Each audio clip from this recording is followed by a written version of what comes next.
എന്റെ ഹൃദയത്തിന്റെ ഉടമ. രചന ജാസ്മിൻ കുഞ്ഞോൾ. അവതരണം ഷാഹുൽ മലയിൽ. Editing Faisal C M Nooncheri. കുറച്ചു ദിവസങ്ങൾക്ക് ശേഷം ചേച്ചി ശിവര് പേടിയുടെ വാതിൽപ്പടിയിൽ നിന്നിട്ട് അകത്തേക്ക് നോക്കി വിളിച്ചു. ശില്പ കണ്ണുകൾ പതിയെ തുറന്നിട്ട് ബെഡിൽ എഴുന്നേറ്റിരുന്നു. ശില്പക്കരികിലേക്ക് പോകാൻ എന്തോ പേടി തോന്നിയതുകൊണ്ട് ശിവ അവളെ ഒന്ന് സൂക്ഷിച്ച് നോക്കി. ആകെ ക്ഷീണിച്ച അവസ്ഥയിലായിരുന്നു. അതുകൊണ്ട് അവളുടെ കണ്ണുകൾ എന്തിനെന്നറിയാതെ നിറഞ്ഞു. വാ. ശില്പ അവൾ അകത്തേക്ക് വിളിച്ചു. അവളൊരു മടിയോട് അകത്തേക്ക് കടന്ന് അവൾക്കരികിൽ ഇരുന്നു. ചേച്ചിയെ പേടിയാണ് മോൾക്ക്? ശില്പ അവളെ നോക്കി ചോദിച്ചു. ശിവ തലവെട്ടി ചല്ലെന്ന് പറഞ്ഞു. ചേച്ചി? ശില്പ അവൾ തന്നോട് ചേർത്ത് പിടിച്ചു. സാരില്ല, മോള് പെയ്ക്കോ. ആ ചേച്ചി, അവര് വന്നിട്ടുണ്ട്. അമ്മ ചേച്ചിയോട് പുറത്തേക്ക് വരാൻ പറഞ്ഞു. ആരാ മോളെ? ശില്പ സംശയത്തോടെ ശിവയെ നോക്കി. അപ്പച്ചിയും പ്രശാന്തേട്ടനും വന്നിട്ടുണ്ട്. അത് കേട്ടത് ശില്പയുടെ മുഖാകെ മാറി. അതുവരെ സങ്കടത്തിലായിരുന്ന അവൾ കണ്ണുകൾ തുടച്ച് ബെഡിൽ നിന്ന് എഴുന്നേറ്റു. ശിവയെ നോക്കുപോലും ചെയ്യാതെ അവൾ ഹാളിലേക്ക് പാഞ്ഞു. അവളുടെ ശരീരമാകെ വിറക്കുന്നുണ്ടായിരുന്നു. ദേഷ്യവും സങ്കടം കൊണ്ട് അവൾക്കാകെ ഭ്രാന്തി പിടിച്ച പോലെ ആയിരുന്നു. അവൾ ഹാളിലേക്ക് കടന്നു. ഹാളിൽ നിന്ന് പ്രശാന്ത അമ്മയെ എഴുന്നേറ്റു. പ്രശാന്ത് അവളെ വേദനയോടെ നോക്കി. ആകെ ക്ഷീണിച്ചും തളർന്നുമുള്ള അവളെ പ്രശാന്ത് നോക്കിക്കാണുകയായിരുന്നു. താൻ കാരണം അവളിലുണ്ടായ മാറ്റങ്ങൾ അതോർക്കെ അവന്റെ നെഞ്ചൊന്നു പാളി. പഴയ ശില്പിയല്ല ഇപ്പോൾ അവന്റെ മുന്നിൽ നിൽക്കുന്നത്. എല്ലാം നഷ്ടപ്പെട്ട പുതിയൊരു ശില്പിയായിരുന്നു അവനവളിൽ കാണാൻ കഴിഞ്ഞത്. സരോജിനിയൊന്നും പറഞ്ഞില്ല. അവളെ കണ്ണെടുക്കാതെ നോക്കി നിന്നു. നിങ്ങൾ എന്തിനാ വന്ന്? ഇനി എന്റെ ജീവിതം ഇല്ലാതാക്കാനാണോ? നിങ്ങൾ ഒറ്റൊരുത്തം കാരണം എന്റെ ജീവിതം തകർന്ന് പോർക്കില്ല ഞാനത്. ശില്പ പറഞ്ഞോട് പ്രശാന്തിനെ അമർഷത്തോടെ നോക്കി. ശില്പയുടെ ചോദ്യം ആളിൽ മുഴങ്ങിക്കൊണ്ടിരിക്കുമ്പോൾ സരോജിനി പതുക്കെ മുന്നോട്ട് വന്നു. ആരുടെ മുഖത്ത് കരുണയൊന്നുമില്ലായിരുന്നു. കണ്ണുകളിൽ നിശബ്ദമായ കഠിനത മാത്രം. ജീവിതം ഇല്ലാതാക്കാനോ? സരോജിനി പരിഹാസത്തോടെ ചിരിച്ചു. ശില്പ മോളെ, നീ തന്നെയാ നിന്റെ ജീവിതം തകർത്ത്. അല്ലാതെ മറ്റാരുമല്ല. താരി കെട്ടിയവനൊരുത്തരും ഉണ്ടായിരുന്നിട്ടും അവനെ തിരിഞ്ഞോക്കാൻ എന്റെ മോന്റെ കൂടെ വരുമ്പോ നീ ഓർത്തില്ലടി നിന്റെ ജീവിതം. അതാണ് നിനക്ക് പറ്റിയ തെറ്റ്. ഇവൻ തെറ്റുകാരനല്ലെന്ന് പറയുന്നില്ല. നിന്നെപ്പോൾ തന്നെ തെറ്റ് അവനിലും ഉണ്ട്. പിന്നെ ഇപ്പൊ വന്നതിന്റെ ഉദ്ദേശം നിന്റെ അച്ഛൻ, അതായത് എന്റെ ഏട്ടൻ വിളിച്ചുകൊണ്ട് മാത്രമാ. അല്ലാതെ ഞങ്ങളുടെ സ്വന്തം ഇഷ്ടത്തിന് വന്നതല്ല. ശില്പയുടെ മുഖം താഴ്ന്നു. അപ്പോൾ പുറത്തുനിന്ന് അച്ഛന്റെ വണ്ടിയുടെ ശബ്ദം കേട്ടതും എല്ലാവരുടെയും ശ്രദ്ധ അവിടേക്കായി. ആ, നിങ്ങൾ വന്നോ? ശോഭേ, കുടിക്കാൻ കുറച്ച് വെള്ളം. അവരെയും ആളിലൊരു ഭാഗത്തിൽ നിന്ന് ശില്പയും നോക്കിയിട്ട് അദ്ദേഹം സോഫയിലേക്ക് ഇരുന്നു. അതെ, ഞാൻ നിങ്ങളെ വിളിപ്പിച്ച് ഇവരുടെ കാര്യം സംസാരിക്കാനാ. എന്തായാലും ഇങ്ങനെയൊക്കെയായി. നമുക്ക് ഏതെങ്കിലും നല്ലൊരു മുഹൂർത്തം നോക്കി ഇവരുടെ വിവാഹങ്ങൾ നടത്തിയാലോ? അച്ഛാ! ശില്പയുടെ അലർച്ച കേട്ട് എല്ലാവരും അവളെ നോക്കി. പക്ഷെ അച്ഛൻ അവളെ നോക്കാതെ പറഞ്ഞു തുടങ്ങി. വിവാഹമായിട്ടൊന്നും വേണ്ട, അമ്പലത്തിൽ നിന്നൊരു താലി കെട്ട്, അത്രമാത്രം. പ്രശാന്തേ, നീ എന്തു പറയുന്നു? മാധവൻ അവനെ നോക്കി ചോദിച്ചു. അവനൊന്നും പറയാനുണ്ടായിരുന്നില്ല. എല്ലാം അമ്മാവന്റെ ഇഷ്ടം. പ്രശാന്ത് അത്രമാത്രം പറഞ്ഞു. പറ്റില്ല അച്ഛാ, ഇത് നടക്കില്ല. ശില്പ കരച്ചിലോട് അച്ഛനെ നോക്കി. ഇതേ നടക്കുള്ളൂ, ഇത് മാത്രം. ഇതിലൊരു മാറ്റം ഉണ്ടാവണമെങ്കിൽ ഇനി മാധവൻ മരിക്കണം. കടുപ്പത്തിൽ പറഞ്ഞിട്ട് അദ്ദേഹം എഴുന്നേറ്റു. ദിവസങ്ങളായിട്ട് ഓരോ പുലരികളും മായക്ക് ഒറ്റക്കുള്ളതല്ലായിരുന്നു. കണ്ണു തുറക്കുമ്പോൾ അവിടെ ലോകം ഇന്ദ്രന്റെ ശ്വാസത്തോടൊപ്പം താളമിട്ട് തുടങ്ങുന്ന പതിവായി മാറിയിരുന്നു. ഓരോ ദിനവും കണ്ണു തുറക്കുമ്പോൾ അവന്റെ കണ്ണിലെ പ്രണയം അവള് നോക്കി പുഞ്ചിരിച്ച് നിന്നിരുന്നു, നിറഞ്ഞ പ്രണയത്തോടെ. എന്തേ നോക്കുന്നത്? അവന്റെ കുസൃതി നിറഞ്ഞ നോട്ടത്തിൽ അവളിൽ നാണം വിരിഞ്ഞു. ചുമ്മാ എന്റെ പെണ്ണിനെ ഇങ്ങനെ നോക്കാൻ ആരെങ്കിലും സമ്മതം വേണം എനിക്ക്? അത് വേണ്ട, എന്നാലും. അവളുടെ മിഴികൾ തന്നോടുള്ള സ്നേഹം മലയടിക്കുന്ന കണ്ടതും അവന്റെ മുഖം അവളിലേക്ക് താഴ്ന്നു. അവന്റെ ശ്വാസം അവളിലേക്ക് നിറഞ്ഞതും അവളുടെ ഹൃദയമിടിപ്പ് വേഗത്തിൽ മിടിച്ചു. വല്ലാത്തൊരനുഭൂതി ശരീരമാകെ വന്ന് പൊതിഞ്ഞതും അവൾ അവന്റെ നെഞ്ചിലേക്ക് ഒളിച്ചു. തന്റെ നെഞ്ചിൽ പതുങ്ങി നിൽക്കുന്ന ആ മുഖം കൈകളാൽ കോരിയെടുത്ത അവന്റെ പ്രണയം അവളിലേക്ക് ഒരു ചുംബനമായി ഒഴുകി. ആ ചുംബനത്തിൽ മായ വല്ലാതെ പൂത്തുലഞ്ഞു. അവന്റെ ചുംബനം അവൾക്കൊരാവേശമല്ലായിരുന്നു. അതവൾ പൂർണ്ണമായി ഇന്ദ്രൻ എന്ന പ്രണയത്തെ സ്വീകരിക്കപ്പെട്ടെന്നൊരു ഉറപ്പായിരുന്നു. താലി കെട്ടിക്കോളൂ, തിരുമേനി പറഞ്ഞു. തലയും താഴ്ത്തിൽ നിന്ന ശില്പയെ പ്രശാന്തം നോക്കി. ആ മുഖത്ത് മിന്നിമറിയുന്ന എന്താണെന്ന് പോലും അപ്പോൾ അവന് മനസ്സിലായില്ല. ദേഷ്യമാണോ, വെറുപ്പാണോ, സമ്മതമാണോ, അല്ലെങ്കിൽ എല്ലാം നഷ്ടപ്പെട്ട ശൂന്യതയാണോ? ഒന്നും വ്യക്തമല്ലാത്തൊരവസ്ഥ. ശേഷം അവൻ ചുറ്റിനുള്ളവരെയും നോക്കി. വീട്ടുകാർ മാത്രമുള്ള ലളിതമായ ചടങ്ങ്, വലിയ ആഘോഷങ്ങളൊന്നുമില്ല, ബന്ധുക്കളുടെ തിരക്കില്ല. നാദസ്വരത്തിന് മുഴക്കം പോലും അവിടെ ഉണ്ടായിരുന്നില്ല. ശില്പയുടെ ഭാഗത്തുനിന്ന് അച്ഛൻ, അമ്മ, മഹി, മായ, ശ്രേയ, ശിവ, ഇത്രയും പേര്. പ്രശാന്തിന്റെ കൂടെ സരോജിനിയും. മറ്റാരും ഇല്ലായിരുന്നു. മന്ത്രങ്ങളുടെ ശബ്ദം പതിഞ്ഞു പതിഞ്ഞ് അമ്പലത്തിനുള്ളിൽ തങ്ങി നിന്നു. പ്രശാന്തിന്റെ കയ്യിൽ താലി വന്ന് ചേർന്നു. അവന്റെ വിരലുകൾ ചെറുതായി വരച്ചു. ആ നിമിഷം അവൻ ശില്പയെ വീണ്ടും നോക്കി. അവനെന്തൊക്കെയോ അവളോട് പറയണമെന്നുണ്ട്, പക്ഷെ പറ്റുന്നില്ല. അവസാനം അവനൊന്നും പറയാത്ത താലി അവളുടെ കഴുത്തിലേക്ക് ചാർത്തി. ആ താലി കഴുത്തിൽ അമർന്ന നിമിഷം ശില്പ കണ്ണടച്ചു, ഒരു ദീർഘ നിശ്വാസത്തോടെ. ചടങ്ങുകൾ കഴിഞ്ഞത് അമ്പലത്തിന്റെ പടികളിറങ്ങവേ ശില്പ അവിടെ തന്നെ നിന്നു. കഴുത്തിൽ പറ്റിക്കിടക്കുന്ന താലി അവളിൽ വല്ലാതെ ചൂടുപിടിപ്പിച്ചിരുന്നു. ഒരേ നിമിഷം അകവും പുറവും വെന്തുരുകുന്ന അവസ്ഥ. ആരും തന്നെ ഒന്നും ശ്രദ്ധിക്കുന്ന പോലുമില്ലെന്ന് തോന്നിയതും അവൾ പതിയെ പടിക്കെട്ടുകൾ ഇറങ്ങി അച്ഛന്റെ അരികിലേക്ക് മെല്ലെ നടന്നു. ആ മുഖം കാണുന്തോറും ഉള്ളാകെ നേറി. അവളുടെ ശബ്ദമിടറി. നന്നായി വരട്ടെ. അച്ഛന് പറയാതിരിക്കാനായില്ല. അവളുടെ തലയിലൊന്ന് തലോടാനായി. അവളുടെ തലയിലൊന്ന് തലോടി അച്ഛൻ തിരിഞ്ഞടന്നു. തൊട്ടടുത്ത് നിൽക്കുന്ന അമ്മയെ നോക്കി. ആ മുഖത്ത് ദേഷ്യമോ വെറുപ്പോ ആയിരുന്നില്ല, ഒരുതരം ദയനീയത മാത്രം. അമ്മയോടൊപ്പമുള്ള ചേച്ചി, ഏട്ടൻ, ശ്രേയ, ശിവ എല്ലാവരുടെയും മുഖത്തേക്ക് മാത്രം അവൾ നോക്കി. പോയി വാ മോളെ. മായ അവർക്കിടയിൽ നിന്ന് അവളുടെ അരികിലേക്ക് വന്ന് അവളെ ചേർത്ത് പിടിച്ചു. അത്രമാത്രം. പൊട്ടിവന്ന കരച്ചിൽ കടിച്ചമർത്തി ഒരിക്കൽ കൂടെ അവരെല്ലാവരെയും തിരിഞ്ഞു നോക്കിയിട്ട് അവൾ കാറിലേക്ക് കയറി. കൂടെ പ്രശാന്തും. പോയി വരാം. എല്ലാവരെയും നോക്കി പറഞ്ഞിട്ട് സരോജിനിയും കയറി. അവരെയും വഹിച്ച് കാറ് മുന്നോട്ട് നീങ്ങിയതും ശോഭ ഒരു തളർച്ചയോടെ മായയുടെ ദേഹത്തേക്ക് ചാഞ്ഞു. മക്കളെങ്ങനെയായാലും പേറ്റ് നോവറിഞ്ഞ അമ്മമ്മനും വല്ലാതെ തേങ്ങി. മായ ഒരു കരുതലോടെ അമ്മയെ ചേർത്തു പിടിച്ചു. ലച്ചു, നിന്റെ സാറിന് നിന്ന് എന്ത് വെച്ചി? ആകെ മൂഡ് ഓഫ് ആണല്ലോ. അനു ചോദിച്ചു. ലച്ചു തന്റെ സിസ്റ്റത്തിൽ നിന്ന് മുഖമുയർത്തി അവളെ നോക്കി. എന്റെ സാറോ? അതെ, സാറിന് ഈടുക്ക് നിന്നെ കാണുമ്പോൾ വല്ലാത്തൊരു ഇളക്കമുണ്ട്, അതുകൊണ്ട് ചോദിച്ചതാ. ഒന്ന് പോവണ്ണേ, ഒരു തമാശിക്കാതെ. സത്യടി, നിനക്ക് തോന്നിയില്ലേ?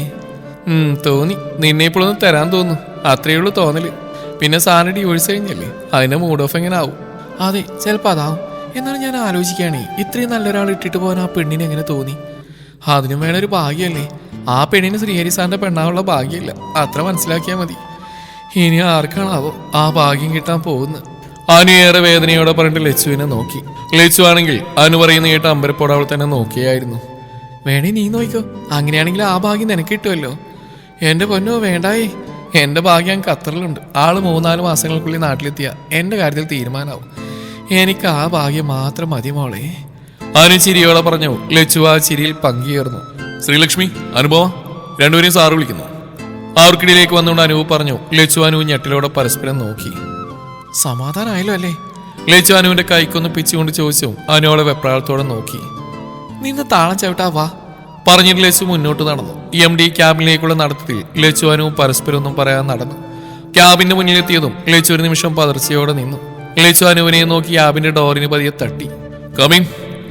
കൂടുതലൊന്നിനും നിൽക്കാതെ അവന്റെ ശബ്ദം അകത്തുനിന്ന് കേട്ടതും അവർ രണ്ടുപേരും പരിഭ്രമത്തോടെ ഡോർ തുറന്ന് അകത്തേക്ക് കയറി. ഇത് 10 മിനിറ്റിനുള്ളിൽ രണ്ടുപേരും കംപ്ലീറ്റ് ചെയ്യണം സർ. അനു ശ്രീഹരിയെ നോക്കിയതും അവനൊരു കൂർത്ത നോട്ടം നോക്കി. ഓഫീസ് ടൈമിൽ പരസ്പരം സംസാരിക്കാൻ നിങ്ങൾക്ക് സമയമുണ്ടല്ലോ, അതേപോലെ ഇതിനും സമയം ഉണ്ടാവണം. കുറച്ച് പേപ്പേഴ്സ് അവരുടെ മുമ്പിലേക്ക് വെച്ചുകൊണ്ട് അവൻ ചെയറിൽ നിന്ന് എഴുന്നേറ്റു. 10 മിനിറ്റ് പറഞ്ഞു മറക്കണ്ട, അതിനുള്ളിൽ എന്റെ ടേബിൾ എത്തിയിരിക്കണം. ശ്രീഹരി അത്രയും കൂടെ പറഞ്ഞിട്ട് ഡോറൊന്ന് പുറത്തിറങ്ങി. നീ ലച്ചു? അനു ഏറെ പ്രയാസത്തോടെ അവളെ നോക്കി. വാ, കൂടുതലൊന്നും വിയർക്കണ്ട. ലച്ചു അവളെ കൂർപ്പിച്ച് നോക്കി പുറത്തേക്ക് നടന്നു. പിന്നാലെ നഖം കടിച്ചുകൊണ്ട് അനു. പ്രശാന്തിന്റെ അമ്മ നൽകിയ നിലവിളക്കുമായി ശില്പ വീട്ടിലേക്ക് കയറി. ആ സമയം അവളുടെ ഉള്ളിൽ ശ്രീമംഗലത്തെ ശ്രീഹരിയുടെ ഭാര്യയായിട്ട് കയറി ചെന്ന ആ നല്ല നിമിഷങ്ങളായിരുന്നു. ഇന്നും ഒരു ഭാര്യാ പദവിയിൽ കയറുന്നു. പക്ഷെ അന്നത്തെ സന്തോഷ നിമിഷങ്ങളില്ല, ആർപ്പുവിളികളില്ല, ആശംസകളില്ല, ഒന്നുമില്ല. മൂകമായ അന്തരീക്ഷം മാത്രം. തന്റെ അഹങ്കാരത്തിനുള്ള ശിക്ഷ കിട്ടിയിരിക്കുന്നു. ഇതാണ് തനിക്ക് വിധിച്ചത്. ചേച്ചിയുടെ കയ്യിൽ നിന്ന് തട്ടിപ്പറിച്ചെടുത്ത പ്രണയത്തിനും ജീവിതത്തിനും ആയുസ് കുറഞ്ഞു പോയി. അതല്ലെങ്കിലും അങ്ങനെയാണല്ലോ, പിടിച്ചെടുക്കുന്ന ഒന്നിനധികം ആയുസ്സുണ്ടാവില്ല. അത് മനസ്സിലാക്കാൻ ജീവിതം നഷ്ടപ്പെടേണ്ടി വന്നു. വരൂ, സരോജിനി പറഞ്ഞു. ശില്പ ആലോചനയിൽ നിന്ന് ഞെട്ടി അവർക്ക് പിന്നാലെ നടന്നു. പൂജാമുറിയിൽ നിലവിളക്ക് കൊണ്ടുവച്ചിട്ട് അവളും തിരിഞ്ഞു. അരികിൽ പ്രശാന്തമുണ്ട്. അവന് വെറുതെ ഒന്ന് നോക്കുപോലും അവൾ ചെയ്തില്ല. ഇനി എന്ത് എന്നർത്ഥത്തിൽ അവൾ അങ്ങനെ നിന്നു. അത് കണ്ട് സരോജിനി അരികിലേക്ക് വന്ന് കൈപ്പിടിച്ച് പ്രശാന്തിന്റെ റൂമിന് നേരെ നടന്നു. പതിയെ ആ റൂമിന്റെ ഡോർ തുറന്ന് അവൾ അകത്തേക്ക് കയറ്റി. വിശ്രമിക്ക്, ഡ്രസ്സൊക്കെ അലമാരയിലുണ്ട് പറഞ്ഞിട്ട് അവർ പുറത്ത് കിടന്നു. ശില്പ വാതിൽ ചേർത്തടച്ചു. ആ വാതിലിന്റെ പിന്നിൽ ചാരിയെന്ന് അവൾ പൊട്ടിക്കരഞ്ഞു. എന്നാലും എന്റെ രാജീവേട്ട, വല്ലാത്തൊരു കഷ്ടായി പോയല്ലോ അല്ലേ? അതെ, ആ കുടുംബത്തിന് ഇങ്ങനെ ഒരു വിധി വന്ന് ഓർക്കുമ്പോ മനസ്സിലൊരു വേദന.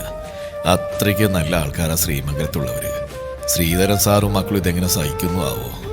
ലച്ചു വൈകിട്ട് വന്ന് കുളിയൊക്കെ കഴിഞ്ഞൊരു ചായക്ക് വേണ്ടി അടുക്കളയിലേക്ക് തിരിഞ്ഞാൽ കേട്ടു ഉമ്മർത്തുന്ന അച്ഛന്റെയും അമ്മയുടെയും സംസാരം. നേരെ അവൾ അങ്ങോട്ട് വെച്ചു പിടിച്ചു. എന്നതാ ഇവിടെ ഭാര്യയും ഭർത്താവ് ഒരു പഞ്ചാര, ഒരു ചായ തരാൻ പോലും ആരും ഇല്ലല്ലോ ഇവിടെ. ഓ, ഒരു ചായ ഉണ്ടാക്കി കുടിക്കാൻ പോലും നിനക്ക് അറിയില്ലേ പെണ്ണേ? അമ്മ എടുത്തടിച്ച പോലെ പറഞ്ഞ് അവളുടെ മുഖം വാടി. എനിക്ക് ചായയും ചോറൊക്കെ ഉണ്ടാക്കാൻ അറിയാം. അമ്മയുടെ ഇല്ലെങ്കിലും പട്ടിണിയൊന്നും ആവില്ല ഞാൻ പറഞ്ഞുകൊണ്ട് അവൾ തിരിഞ്ഞടന്നു. അവിടെ നിൽക്കുമോളെ, അമ്മ ചുമ്മാ പറഞ്ഞല്ലേ, മോളിങ് വാ, അച്ഛൻ ചോദിക്കട്ടെ. അച്ഛൻ വിളിച്ചതും അമ്മയെ നോക്കിയൊന്ന് പൂച്ചിച്ച് അവൾ അച്ഛനരികിൽ സ്ഥാനം പിടിച്ചു. സിന്ധു, എന്റെ മോൾക്ക് ചായ എടുത്തിട്ട് വാ, പാവന്റെ കുട്ടി. അച്ഛൻ വാത്സല്യത്തോടെ അവളുടെ തലയിൽ തലോടി. ഞാൻ എടുത്തിട്ട് വരാം. അമ്മ എഴുന്നേറ്റ് അടുക്കളയിലേക്ക് പോയതും അച്ഛൻ ലച്ചുവിനോട് ഓഫീസിലെ വിശേഷങ്ങൾ ഓരോന്നും ചോദിച്ചുകൊണ്ടിരുന്നു. അതിനുള്ളിൽ നിന്ന് ശ്രീഹരി സാർ എന്തോ മൂഡ് ഓഫിലായിരുന്നു എന്നും ആ മൂഡ് ഓഫ് തീർക്കാൻ തങ്ങൾക്കൊരു പണിയും തന്നെന്നും പറഞ്ഞ് ലച്ചു. എല്ലാം കേട്ടതും അച്ഛൻ അവളെ നോക്കിയൊന്ന് പുഞ്ചിരിച്ചു. എന്നിട്ട് തുടർന്നു. ഇന്ന് ശ്രീഹരി അങ്ങനെ മൂഡ് ഓഫ് ആവാൻ കാരണമുണ്ട് മോളെ.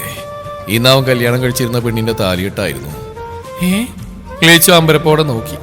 അതേ മോളെ, ആ കുട്ടി അതിന്റെ അപ്പച്ചിയുടെ മകനായിട്ട് എന്തൊക്കെയോ ബന്ധമുണ്ടായിരുന്നു പോലും. ആ ബന്ധവരൊക്കെ കണ്ടുപിടിച്ചാൽ പോലും അവന് ഡിവോഴ്സ് ആയത്. എന്നിട്ട് ആ ചെക്കൻ തന്നെ ആ കുട്ടിയെ കല്യാണം കഴിച്ചു പോലും. എത്രയൊക്കെ തന്നെയായാലും കുറച്ചാൾ അവന്റെ ഭാര്യയായിട്ട് ശ്രീമംഗലത്തിൽ ജീവിച്ചല്ലേ. അപ്പൊ അതിന്റെ വിഷമം ശ്രീഹരിക്ക് ഇല്ലാണ്ടിരിക്കുമോ? ലച്ചു എല്ലാം കേട്ടോ സ്തംഭിച്ചു നിന്നു. ഇന്ന് ഓഫീസിൽ നിന്ന് കൊടുത്ത ആ വർക്കിന്റെ കാര്യത്തിൽ അതുവരെ ആൾക്കാരോട് ചെറിയ ദേഷ്യം ഉണ്ടായിരുന്നെങ്കിലും അച്ഛന്റെ വായിൽ നിന്ന് കേട്ട ഓരോ കാര്യങ്ങളിലും അവളുടെ നെഞ്ചിലൊരു പിടച്ചിൽ വന്ന് നിറഞ്ഞു. ചായ. സിന്ധു ആൾക്കരികിൽ വന്നുകൊണ്ട് ചായ അവൾക്ക് നേരെ നീട്ടി. ഇതെന്താ രാജീവേട്ടയുടെ മുഖം ഇങ്ങനെ? നേരത്തെ പറഞ്ഞതിന്റെ പിണക്കം മാറിയില്ലേ? ഞാൻ വെറുതെ പറഞ്ഞാ ലച്ചു. എന്റെ മോൾക്ക് എന്തു വേണമെങ്കിലും ഈ അമ്മ ഉണ്ടാക്കി തരൂലേ? ഏയ്, ആവുന്നല്ല സിന്ധു. ഞാൻ ശ്രീഹരിയുടെ കാര്യം മോളോട് പറഞ്ഞിരുന്നേ, അതിന്റെ വിഷമാണെന്ന് തോന്നുന്നു. അങ്ങനെയൊന്നുമില്ല അച്ഛാ. ഇന്ന് ആ വർക്ക് വന്നപ്പോൾ ചെറുതായിട്ട് ദേഷ്യം തോന്നിയിരുന്നു. സാറിന്റെ മനസ്സിൽ ഇങ്ങനെ ടെൻഷനുള്ള അറിയില്ലല്ലോ. അത് സാരില്ല മോളെ, നീ അറിഞ്ഞോണ്ടല്ലോ. ആളൊന്ന് മൂളി അമ്മ കൊടുത്ത ചായപതിയെ കുടിച്ചു. ആളുടെ മനസ്സിൽ ശ്രീഹരി ഒരു വേദനയായി നിറഞ്ഞു നിന്നു. ശില്പ, നീ എന്താ ഇവിടെ ഒറ്റയ്ക്ക് ഇരിക്കുന്നത്? സിറ്റൗട്ടിൽ ചെയറിൽ എങ്ങോട്ടും മിഴികൾ തറപ്പിച്ചിരിക്കുന്നവൾ നോക്കി സരോജിനി ചോദിച്ചു. അവൾ ചെയറിൽ നിന്ന് എഴുന്നേറ്റു. ഏയ്, ഒന്നുമില്ല അപ്പച്ചി. നീ ഇത്രയും നേരമായിട്ടൊന്നും കഴിച്ചില്ലല്ലോ. എന്താ, ഒന്നും വേണ്ടേ? വിശപ്പില്ല അപ്പച്ചി. അങ്ങനെ പറഞ്ഞാലൊന്നും പറ്റില്ല. വെറുതെ പട്ടിണി കിടന്നിട്ട് വയറ്റുള്ള കൊച്ചിനൊന്നും വരുത്തി വെക്കണ്ട. വാ, വന്ന് എന്തെങ്കിലും കഴിക്കാൻ നോക്ക്. പറഞ്ഞിട്ട് സരോജിനി തിരിഞ്ഞടന്നു. പിന്നെ കുറച്ചു കിടന്നും അവർ തിരിഞ്ഞു നിന്നു. ഇനി എന്റെ മോനെയും പറ്റിച്ച് കടന്നു കളയാനൊന്നും ചിന്തിക്കേണ്ട. അതിവിടെ നടക്കില്ല, കേട്ടല്ലോ? അമ്മേ, എന്തൊക്കെയാ പറയുന്നത്? പ്രശാന്ത് റൂമിൽ കടന്നു വന്നു അമ്മയെ ദേഷ്യത്തോടെ നോക്കി. ശില്പ ആകെ ഞെട്ടിത്തരിച്ച് നിൽക്കുകയാണ്. ഞാൻ പറഞ്ഞില്ല എന്താണ് തെറ്റ്? ഒരുത്തന്റെ താലിയും കഴുത്തിട്ടാ അന്ന് നിന്റെ കൂടെ അവള് വന്ന് അവന്റെ അനുഭവം എനിക്ക് വരാതിരിക്കാനൊന്ന് ഓർമ്മപ്പെടുത്തിയതാ. അമ്മയൊന്ന് പോകുന്നുണ്ടോ? ഓ, ഞാൻ പോയേക്കാം. സൂക്ഷിച്ചാ നിനക്ക് നല്ലത്. പറഞ്ഞിട്ട് സരോജിനി അകത്തേക്ക് വലിഞ്ഞു. അമ്മ പറഞ്ഞൊന്നും താൻ കാര്യം കണ്ട. അമ്മയുടെ സ്വഭാവം അങ്ങനെയാ, കുറച്ചൊക്കെ തനിക്ക് അറിയുന്നല്ലേ. ശില്പ അവനെയും തറപ്പിച്ച് നോക്കിയിട്ട് റൂമിലേക്ക് നടന്നു. അകത്ത് കിടന്ന് വാതിൽ വലിച്ചടച്ചു. ആ ശബ്ദം തന്നെ മുഖത്ത് കിട്ടിയ അടി പോലെ തോന്നി പ്രശാന്തിന്. രാത്രി ഭക്ഷണം കഴിച്ചും ഒരു കോൾ വന്ന പ്രകാരം മുറ്റത്തേക്ക് ഇറങ്ങിയാണ് ശ്രീഹരി. ഫോണിലുള്ള സംസാരം കഴിഞ്ഞു ആ മുറ്റത്തുകൂടെ ഒന്ന് നടന്നു. മനസ്സെന്തോ വല്ലാത്തൊരവസ്ഥയിൽപ്പെട്ടിരിക്കുന്ന പോലെ. വെറുതെയാണെന്നിരുന്നാലും എവിടെയോ ഒരു നൊമ്പരം. ശില്പ എന്ന അധ്യായം തന്നെ ജീവിതത്തിൽ നിന്ന് ഒഴിഞ്ഞു പോയെങ്കിലും ഇപ്പോഴും എന്തൊക്കെയോ അവളുടേതായി തന്റെ ഉള്ളിൽ ബാക്കിയുണ്ടോ എന്നൊരു സംശയം. ഉണ്ടോ എന്നല്ല, ഉണ്ട്. അതുകൊണ്ടാണല്ലോ ഇന്ന് അവിടെ താലിയിട്ടെറിഞ്ഞപ്പോൾ തന്റെ ഉള്ളിൽ ഒരു നോവ് പടർന്നു. അറിയാതെ എപ്പോഴേക്കും അവളെന്ന പെണ്ണിനെ ഈ ശ്രീഹരി സ്നേഹിച്ചിരുന്നു. അതിന് തെളിവായിരിക്കും അത്, അല്ലാതെ മറ്റൊന്നുമല്ല. മായ എന്നതൊരു മുറിവായി എവിടെയോ ഉണ്ടെങ്കിലും അവൾ എന്നൊരാൾ തനിക്ക് മുമ്പിൽ ഇന്നൊരു സഹോദരി മാത്രമാണ്. തന്റെ അനിയന്റെ പെണ്ണ് അവരിന്ന് സന്തോഷമായി ജീവിക്കുന്നുണ്ട്. പക്ഷേ ശില്പ വേണ്ട, ഒന്നുമില്ല.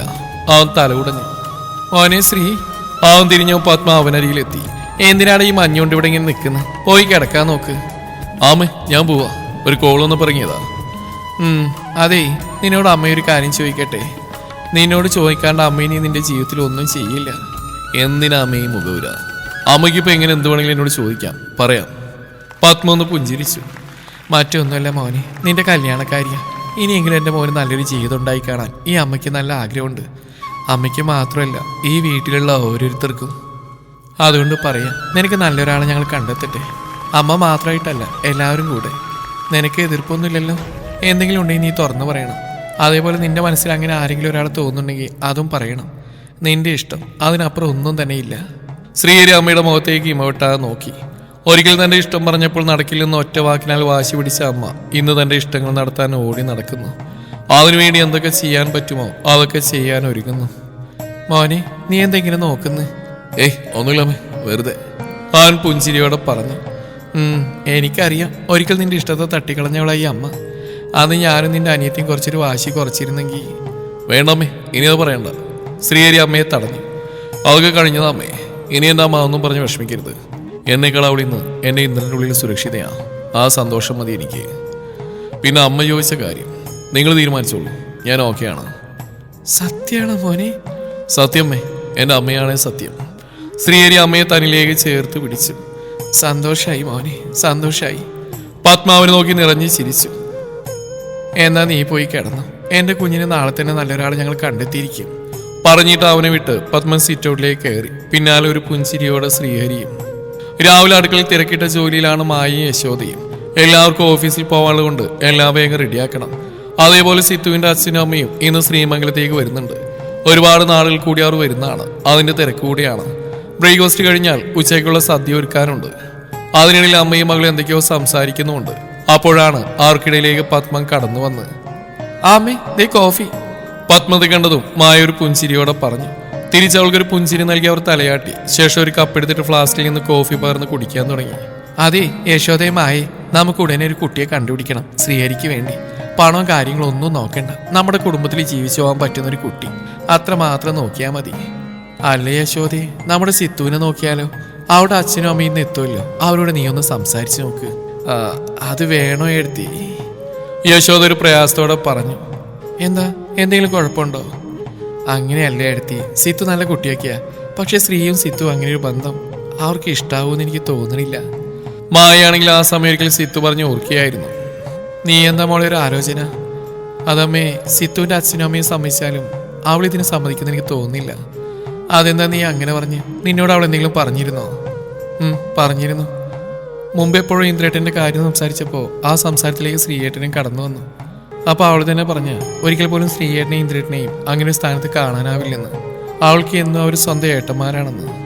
ഓ, അപ്പൊ എന്ത് ചെയ്യും? പത്മ നിരാശയോടെ അവളെ യശോദയെയും നോക്കി. അമ്മേ, ഞാൻ കാര്യം പറയട്ടെ? പറ. അതില്ലേ, നമ്മളന്ന് അമ്പലത്തിൽ പോയപ്പോൾ ഒരു കുട്ടിയെ കണ്ടില്ലേ, ശ്രീലക്ഷ്മി, നമ്മുടെ ഓഫീസിൽ വർക്ക് ചെയ്യുന്ന. മനസ്സിലായി, നമ്മുടെ രാജീവന്റെ മോള്. അതെ, അവള് തന്നെ. ആ കുട്ടിയെ ശ്രീയേട്ടന് വേണ്ടി നോക്കിയാലോ? അത് നല്ലതാ എടുത്തി. അവരെ നമുക്ക് വർഷങ്ങളായിട്ട് അറിയുന്നില്ലേ, അത് നോക്കിയാലോ? അച്ഛനോട് എല്ലാവരോടും ഒന്ന് ആലോചിച്ചാലോ? നമുക്ക് സംസാരിക്കാം. സത്യത്തിൽ ആ കുട്ടിയെ ഞാൻ ഓർത്തില്ല. നല്ലൊരു മോളാവള്. പത്മ ഒരു ആശ്വാസത്തോടെ അവരെ നോക്കി. തുടരും ഈ കഥയുടെ ബാക്കി ഭാഗം നാളെ.